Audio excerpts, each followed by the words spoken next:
একা বসে আছিস কেন? কি হয়েছে? মা, বাবা কি সত্যিই অপরাধ করছে? আমি তো জানি আমার বাবা এমন না। কি হয়েছে মা? কি বলছিস? কলেজে সবাই হাসতেছে, ম্যাডামও বলল তোর বাবা খারাপ কাজ করছে।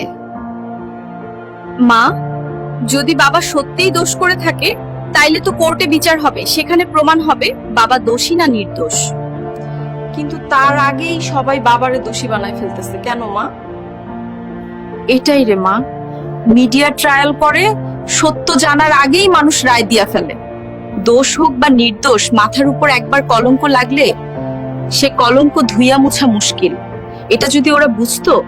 তুই শুধু বিশ্বাস রাখ, সত্য কখনো চাপা থাকে না।